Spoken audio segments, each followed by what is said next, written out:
എടാ നീ എന്താ തല്ല് കേസ് ഉണ്ടാക്കിയിട്ട് ഇവിടെ നിന്ന് കിടപ്പണം പറഞ്ഞു? അതെ സാറേ, എന്നെ തല്ലിയതാ. ആര്? അറിയില്ല, അവര് കുറെ പേരുണ്ടായിരുന്നു. ആള് മാറി തല്ലിയാന്ന് തോന്നണേ. അവരെ കണ്ടാൽ നിനക്ക് തിരിച്ചറിയാൻ പറ്റുമോ? ഇല്ല സാറേ. ഒരു കാര്യം ചെയ്, ഒരു പരാതി എഴുതി ഇവിടെ കൊടുക്ക, ഞങ്ങളത് അന്വേഷിക്കാം. എന്റെ പൊന്നു സാറേ, എനിക്കൊരു പരാതിയില്ല. ഇനി ഇതിന്റെ പുറകെ എന്ന് എനിക്ക് വയ്യ. അപ്പൊ നിനക്ക് പരാതിയൊന്നും ഇല്ലല്ലേ? ഇല്ല. ഇല്ലെങ്കിൽ നിനക്കുള്ള അപ്പൊ പിന്നെ പോലീസിന് ഇവിടെ നിൽക്കേണ്ട കാര്യമില്ലല്ലോ. കാര്യങ്ങൾ നടക്കട്ടെ. പാടോ. ചെറുക്കം പേടിച്ചു പോയി സാറേ. എന്തിനാ പരാതി ഇല്ലെന്ന് പറഞ്ഞേ? എനിക്കുള്ള പരാതി ഞാൻ ദൈവത്തിനോട് തൊള്ളടാ. Rudra Naik. He is the most awful barbaric beastical person. ഉത്തരാഖണ്ഡിൽ നിന്ന് കർണാടക വഴി രക്ഷപ്പെട്ട ഇവർ നമ്മുടെ മലയോര ഗ്രാമങ്ങളിൽ തമ്പടിച്ചിരിക്കുകയാണെന്നാണ് ഇന്റലിജൻസ് റിപ്പോർട്ട്. ഇവിടെ ഏത് തരത്തിലുള്ള ഓപ്പറേഷനാണ് ഇവർ പ്ലാൻ ചെയ്തിരിക്കുന്നതെന്ന് നമുക്ക് പ്രെഡിക്ട് ചെയ്യാനേ പറ്റില്ല. കാരണം മാവോയിസ്റ്റ് എന്ന് മുദ്രകുത്തപ്പെട്ട തീവ്രവാദികളാണിവർ. Actually they are not Maoist, they are terrorist. So എവിടെയാണെങ്കിലും കണ്ടുപിടിച്ചിരിക്കണം. Got it? ഞാൻ ഈ ഹോസ്പിറ്റലിൽ ഇടയ്ക്കിടയ്ക്ക് ബ്ലഡ് കൊടുക്കാൻ വേണ്ടി വരും. ഓ, അപ്പൊ സാമൂഹ്യ സേവന പ്രവർത്തനമൊക്കെ ഉണ്ട് അല്ലേ? അയ്യോ അതല്ല, ഇവിടെ ബ്ലഡ് കൊടുത്തു കഴിഞ്ഞാൽ അതിന്റെ കൂട്ടത്തിൽ ഒരു ഫ്രൂട്ട് കിട്ടും. അതൊക്കെ വലിയ ഇഷ്ടമാണ്. ഈ കൈക്കും കാലിലൊക്കെ എന്താ പറ്റി? ഒന്നും പറയണ്ട എന്റെ ചങ്ങാതി. ഞാനേ ബസ് സ്റ്റോപ്പിൽ നിൽക്കുമ്പോ തല ചുറ്റിപ്പോ ഒരു മരക്കമ്പ് കരി പിടിച്ചു. ദേ മരക്കമ്പ് ഞാനും കൂടി ഒടിഞ്ഞ് താഴ്ത്തിക്കാൻ വീണു. ഒരു കൊമ്പടിഞ്ഞ് അങ്ങനെയൊക്കെ പറ്റുമോ? അതൊരു പാർട്ടിയുടെ കൊടിയായിരുന്നു. അവരുടെ കൊടി ഒടിച്ചു തോന്നിട്ട് അവര് പാർട്ടിക്കാരെ എന്നെ എടുത്തിട്ട് അങ്ങോട്ട് പെരുമാറി. വയറോടിക്കണവൻ എന്റെ കാലൊടിച്ചു, പപ്പടപട പൊടിക്കണവൻ എന്റെ കയ്യാ പിടിച്ചു. പിന്നെ എന്താ സന്തോഷിച്ചാൽ അതിന്റെ പേരിൽ നിന്ന് എന്റെ നാട്ടിൽ ഹർത്താല. അതിൽ കൂടാൻ പറ്റില്ലോ എന്നുള്ള വിഷമം. ഭാഗ്യം രക്തസാക്ഷിയാക്കിയില്ലല്ലോ. ഭയങ്കര കഷ്ടായി നിങ്ങളെ കാര്യം. ഇപ്പൊ അത് ശരിയാണ്. 5-8 മാസം എടുക്കൂല്ലേ? ഒരു ഓറഞ്ച് തരുമോ? ഇതിനു വേണ്ടിട്ട് നീ എന്റെ സെന്റി കഥയൊക്കെ കേട്ടിരുന്നേ? അല്ല, ഹോസ്പിറ്റൽ സീനാകുമ്പോ ഓറഞ്ച് മസ്റ്റ് ആണല്ലോ. അത് മുഴുവൻ കൊണ്ടേ തിന്നണ വേണ്ടേ? ഓക്കെ. ഇവന്നിട്ട് കൂട്ടുകാരനാ? നിനക്ക് അങ്ങനെ തന്നെ വേണം. അളിയ എന്ത് ചെയ്യാൻ അളിയ? ഒക്കെ എണ്ണം കെട്ട സ്വഭാവമായി പോയി. നിങ്ങൾ ഇപ്രാവശ്യം കൂടി ക്ഷമിക്കി പ്ലീസ് അളിയ. ശരി, ഞാൻ വിളിക്കാം. ഇന്നെന്താടാ കാരണം? ഒന്നും പറഞ്ഞ പെങ്ങളിന്ന് രാവിലെ പുൾസേ ഉണ്ടാക്കിയപ്പോൾ നടുക്കത്ത് ഉണ്ണി പൊട്ടിപ്പോയെന്ന് പറഞ്ഞിട്ട് എന്നത്തെ പ്രശ്നം. ഒരു പ്രത്യേക സ്വഭാവ. മനുഷ്യന്മാരോട് മാത്രമല്ല, മൃഗങ്ങളോടും ഇങ്ങനെ തന്നെയാ. മൃഗങ്ങളോട്?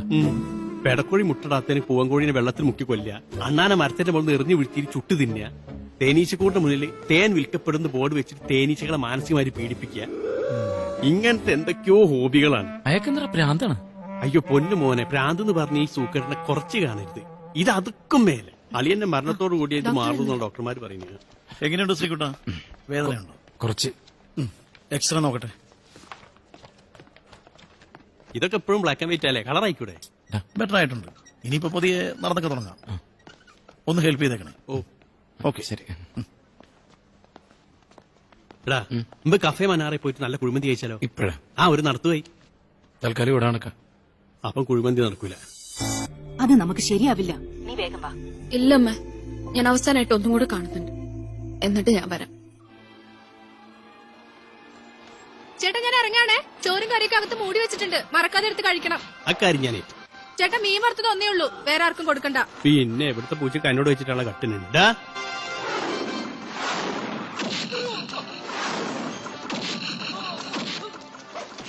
ഈ സിനിമയിലല്ലേ ലാലേട്ട ഓർലിക്സ് കുപ്പിയിൽ പല്ല് സൂക്ഷിച്ചു വെക്കുന്നത്? മിണ്ടല്ലടാ. കുമാരേട്ടാ, ഈ വണ്ടി നോക്കിയേട്ടാ, എന്തോ കംപ്ലൈന്റ് കാണിക്കുന്നുണ്ട്. ഭവ്യം നോക്കിയടാ. എന്തൊട്ട് ഭവ്യൻ? 10 വർഷം ഞാൻ പണിക്ക് വന്നിട്ട് എന്നെ ഏതെങ്കിലും വണ്ടി തൊടിച്ചിരുന്ന ചുമ്മാ നെട്ടടിക്കാൻ ഞാനും പണിയെടുക്കാൻ അവരും. ഇതിന്റെ കംപ്ലൈന്റ് എന്താണെന്നേ ഞാൻ തന്നെ നോക്കാം. വണ്ടിക്ക് എന്താ കുഴപ്പം? ബ്രേക്കിനേട്ടാ കംപ്ലൈന്റ്, ഇടയ്ക്ക് ചവിട്ടിട്ട് കിട്ടുന്നില്ല. ദൈവമേ, ആ വണ്ടിയുടെ പണി കഴിഞ്ഞ്.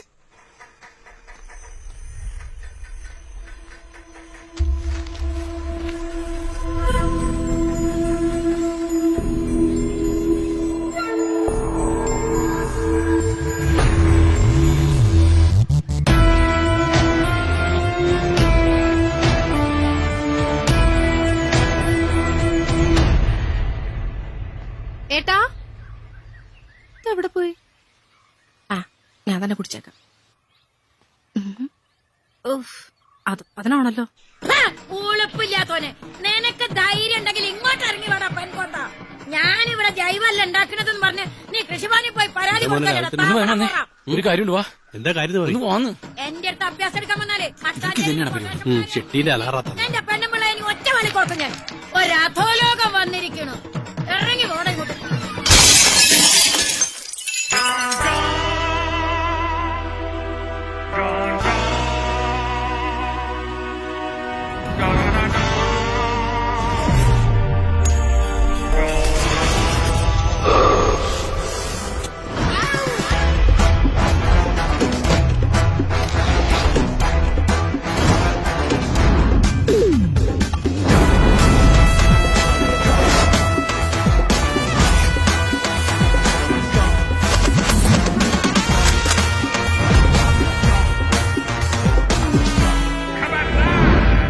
ബോംബെ അധോലോകത്തിൽ നിന്ന് സമാധാനമായിട്ട് ജീവിക്കാൻ വേണ്ടിയാണ് ഡോൺ ഈ നാട്ടിലേക്ക് വന്നത്.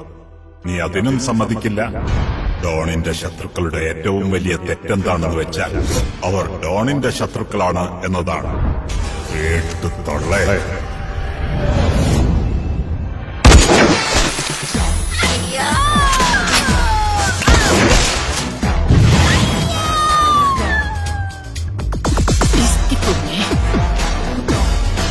ദൈവമേ, ഇവളും വെടിവെപ്പുകാരിയാണോ? അയ്യോ അയ്യോ.